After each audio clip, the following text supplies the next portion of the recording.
বাজে এখন আমাদের খিদে পেয়েছে, তো কি খাবো? তার জন্য আলু ভাজা খাবো। দেখ সবাই ঘুমিয়ে পড়েছে।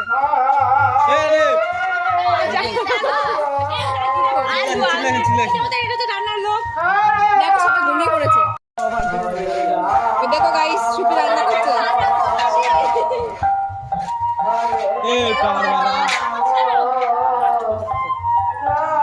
ও দেখো দেখে দিচ্ছে আলু কিভাবে কাটতে হয়।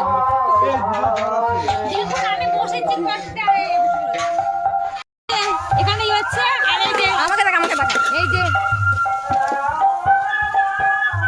সুপ্রিয়া দিদি হাই করে দাও। এই যে আমাদের রাধুনি 4টে বাজে, আমরা এখন এগুলো ভেজেছি, এখন খাওয়া দাওয়া হবে। সবাই খিদে পেয়ে গেছে। এই তো খাওয়া দাওয়া আমারটা কই? আমি এখানটায়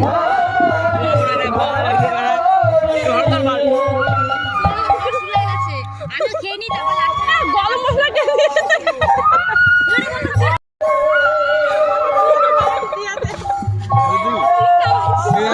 খাবার